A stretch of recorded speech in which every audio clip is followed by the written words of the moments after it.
दोस्तों उस वक्त क्या हुआ जब इच्छाधारी नागिन ने दिया एक बच्चे को जन्म। लेकिन गांव वाले ने इच्छाधारी नागिन के साथ किया गलत।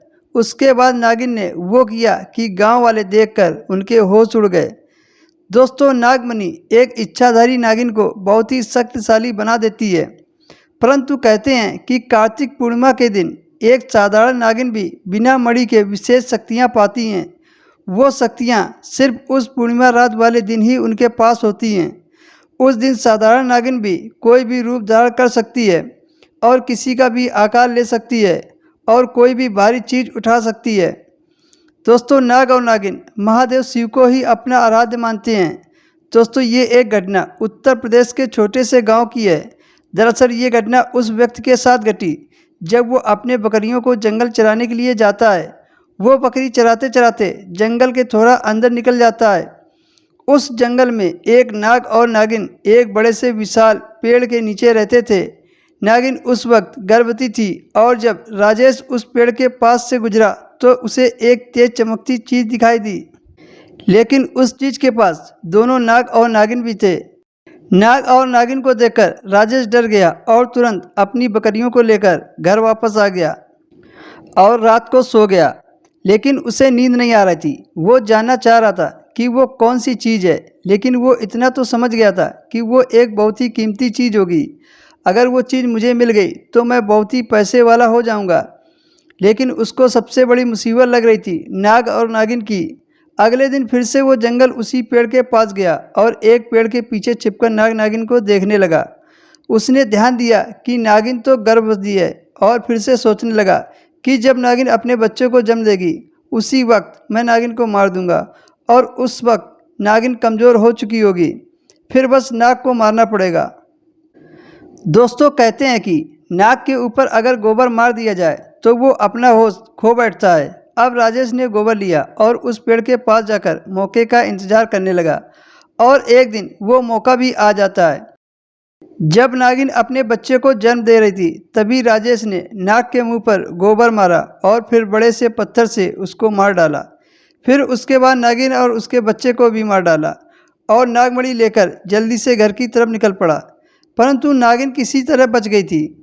जब नागिन ने अपने बच्चे को और अपने पति को मरा हुआ देखा तो उसका खून खौल उठा और उसने बदला लेने की सोच ली।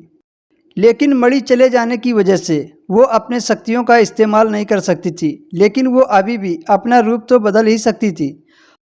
और इधर राजेश को जैसे ही मणि मिली तो उसने उस मणि को बेचकर खूब सारा पैसा ले लिया। अब तो उसका जीवन ही बदल गया था। ऐसा लग रहा था कि जैसे उसकी लॉटरी लगी हो। वो अब अमीर बन गया था। राजेश की लाइफ स्टाइल को देखकर राजेश के लिए एक अच्छा सा रिश्ता आता है और जल्द ही मोनी नाम की लड़की से उसका विवाह हो जाता है। मोनी अपने पति राजेश से बहुत प्यार करती थी। दोनों हंसी खुशी अपना जीवन जीने लगते हैं। और इधर नागिन ने एक लड़के का रूप धारण कर लिया था और राजेश के साथ काम करने लगा और राजेश का दिल जीतने लगा।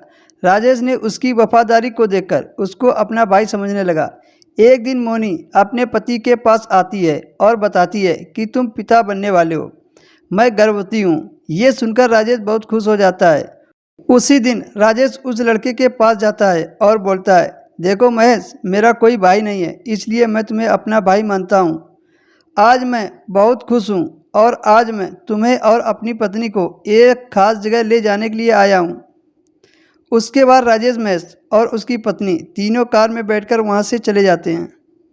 जब कार पहाड़ी से गुजर रही होती है तब कार का एक्सीडेंट हो जाता है। राजेश तो कार में ही फंस जाता है और उसकी पत्नी पहाड़ी से गिरकर एक जगह फंस जाती है। और तभी राजेश अपना रूप धारण कर लेता है। वो नागिन बन जाता है क्योंकि वो रात कार्तिक पूर्णिमा की थी। राजेश ने जब महेश को नागिन बनते देखा तो उसके होश उड़ जाते हैं। तभी नागिन राजेश से बोलती है, याद करो वो दिन जब तुमने मेरे बच्चे और मेरे पति को पत्थर से मार दिया था और आज बिल्कुल सही मौका है बदला लेने का। तभी राजेश को बहुत पछतावा होता है और रोने लगता है और रो रो कर नागिन से बोलता है, आप मुझे मार दो लेकिन मेरे बच्चे को और मेरी पत्नी को छोड़ दो। नागिन राजेश को रोता देखकर उसे एहसास होता है कि क्या होता है जब खुद के सामने अपने बच्चे को, अपने परिवार को कोई मार दे। नागिन राजेश और मोनी का सच्चा प्यार देकर उसे माफ़ कर देती है और वापस अपने जंगल में उसी पेड़ के नीचे रहने लगती है। और इधर राजेश और मोनी अपने बच्चे के साथ हंसी खुशी अपना जीवन जीने लगते हैं। दोस्तों, इंसान कभी कभी इतनी बड़ी गलती कर देता है कि उस गलती को कभी माफ़ नहीं किया जा सकता। दोस्तों, आपको ये घटना कैसी लगी हमें कमेंट में ज़रूर बताएं और वीडियो अच्छी लगी हो तो वीडियो को लाइक कर दें, शेयर कर दें और हमारे चैनल को भी सब्सक्राइब कर लें।